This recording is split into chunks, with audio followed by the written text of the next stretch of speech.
Hello, আসসালামু আলাইকুম। নতুন একটা ব্লগে সবাইকে জানাচ্ছি সুস্বাগতম। ঈদের ব্লগ ছিল ঈদের পরের দিনের, এই জন্য সবাইকে জানাচ্ছি ঈদ মোবারক। ঈদের পর দিন সকালবেলা আমি আমার হাজব্যান্ডের জন্য নাস্তা রেডি করেছি। এই রিলসটা সবারই দেখার কথা, সবাই হয়তো দেখেছেন। তো বাচ্চারা ঘুমাচ্ছিল, তো ঘুম থেকে ওঠার পরে ওদেরকে সবাইকে গোসল করে রেডি করে দিয়েছি। এই ছোটোখাটো মারামারি তো চলতেই থাকে, যাদের ঘরে ছোট ছোট বাচ্চা আছে তারা অবশ্যই জানেন। যাই হোক, রেডি করার পরে তারা এই ড্রেস আর পরবে না, তাদের পছন্দ মতো তারা আরামদায়ক পোশাকে রেডি হয়ে গেছে। তো আমি এখানে একটু ভিডিও করে নিচ্ছি, বাচ্চাদের সঙ্গে বেরিয়েছি, বেড়াতে যাচ্ছি দুপুরের দাওয়াতে। আজকে আমার খুবই প্রিয়জন, আপনজন, আমার পছন্দের এক মানুষের বাসায় দাওয়াত। সেটা হচ্ছে আমার বড় মামার বাসায়। আসলে ছোটোবেলা যার হাত ধরে হেঁটে বেড়ানো, যার হাত ধরে স্কুলে যাওয়া, হাতে খড়ি নেওয়া, সেটাই তো একজন মানুষ, সে হচ্ছে আমার বড় মামা। মানুষের লাইফে বিভিন্ন প্রিয় মানুষ থাকে, আমার লাইফে প্রিয় একজন মানুষ হচ্ছে আমার বড় মামা। তো আসলে এখন বিয়ে, সংসার, বাচ্চা কাচ্চা নিয়ে ব্যস্ত থাকার জন্য দেখা হয় না, কথা হয় না। বছরে হয়তো একবার একটু গেট টুগেদার হয়, তখন দেখা হয়। বাট আগে ছোটোবেলা পাশাপাশি থাকা হতো, কাছাকাছি থাকা হতো, আসা যাওয়া হতো। মামার বাড়ি মধুর হাঁড়ি, এই জন্যই সবাই আমরা জানি এই কথাটা, তাই না? মামার বাসার রান্নাঘর খুব মেসি অবস্থা, যেহেতু অনেক মানুষের দাওয়াত ছিল। আমার সব মামারা, মামাতো ভাই বোন, খালামণিরা, খালাতো ভাই বোন সবার দাওয়াত ছিল। তো মামি এখানে খুব সুন্দর করে সব কিছু সাজিয়েছে। তো মামাতো ভাই খাবার টাবার রেডি করছে। সবাই অনেক মজা করেছি, আমরা অনেক আনন্দ করেছি। আসলে দুপুরবেলা তো খাবার সার্ভ করা শুরু হয়ে গেছে। এখানে ড্রয়িং রুমে বাচ্চারা সবাই বসেছে, আমার ছোটো ছোটো কাজিনরা, আর ডাইনিংয়ে এখানে মামারা সবাই বসেছে, খাওয়া শুরু হয়ে গেছে। আমার হাজব্যান্ডও আছে।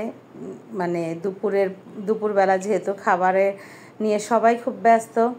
এই তো মামারা বসেছে, আর বাচ্চারা সবাই আলাদা, যে যেখানে পারে দুপুরবেলা ক্ষুধা লেগেছে, যে যেখানে পারে সেখানে বসে খাওয়া দাওয়া শুরু করেছে। আমি এখানে একটু ভিডিও করছিলাম, আমার খুবই ভালো লাগে। কিছু কিছু স্মৃতি, আমার বোন চলে আসছিল, ভাইয়া, ছোট বাচ্চাদেরকে খুঁজে কোথাও পাওয়া যাচ্ছিল না, শেষে দেখি ওরা বারান্দায়। এখানে আম্মু খালামণিরা সবাই 3টা সাড়ে 3টার মতো বাজছিল, যার জন্য সবাই খেতে বসছিল। সবাই ছড়িয়ে ছিটিয়ে যেখানে সেখানে বসে খাওয়া দাওয়া শুরু করেছে। খুব মজা লাগে আসলে। ফ্যামিলি গেট টুগেদার মানেই তো আনন্দ।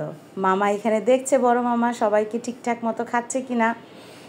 মাশাআল্লাহ, আলহামদুলিল্লাহ, আল্লাহ সবাইকে নেক হায়াত দান করুক, সুস্থ রাখুক, আর এইভাবে মিলেমিশে একসাথে হয়ে থাকার তৌফিক দান করুক। তো এই তো আমরা এখানে খাওয়া দাওয়া করছিলাম, না আমি তো খাচ্ছিলাম, সাথে একটু ভিডিও করছিলাম। আমার বোনকে বলছিলাম তুমি একটু দাঁড়াও, তোমার তো কোনো ভিডিও নেই আমার কাছে। খাওয়া দাওয়া শেষে এখন ডেজার্টের পালা। বড় মামা বলছিল সব ডেজার্টগুলো একসঙ্গে সবাই টেবিলে সাজাও, দেন আমি ভিডিও করছিলাম আর কি, আমার ভালো লাগছিল। এই তো আমার সেজো মামাতো বোন পুডিং সার্ভ করার জন্য কাটছিল, আর এই তো দর্শকরা খুব মনোযোগ সহকারে সব দেখছিল। আর এখানে সবার গল্প তো চলছেই, গল্প, আড্ডা, রং ঢং সব কিছু তো থাকবেই, বাচ্চাদের নিয়ে গল্প। আর বাচ্চাদের পছন্দের খাবার হচ্ছে বার্থডে কেক খাবে তারা, বার্থডে কেক ছাড়া তাদের কিছু ভালোই লাগে না। আর আমি আমার মামার সাথে একটু রিলস বানাচ্ছিলাম। যাই হোক, খাওয়া দাওয়া শেষে এখন বাসায় ফেরার পথে রাস্তায় বেরোনোর পর দেখা হয়ে গেল মেজো মামার সঙ্গে। মামা এখানে আমাকে সালামি দিচ্ছিল, আমার এই মোমেন্টটা খুবই ভালো লেগেছিল, যার জন্য আমি একটু ভিডিও করে রেখেছি। বাসায় ফেরার পথে আমার পাখিরা জিজ্ঞেস করছিল তোমার মামা তোমাকে কেন সালামি দিচ্ছিল। তাদের ছোট ছোট মনে ছোট ছোট অনেক কোশ্চেন।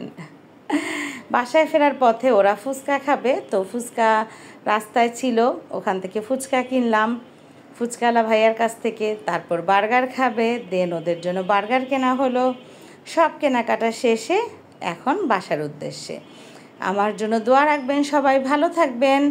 ব্লগটা ভালো লাগলে অবশ্যই কমেন্ট করবেন, লাইক করবেন। আর পরবর্তী ব্লগে আবার দেখা হবে।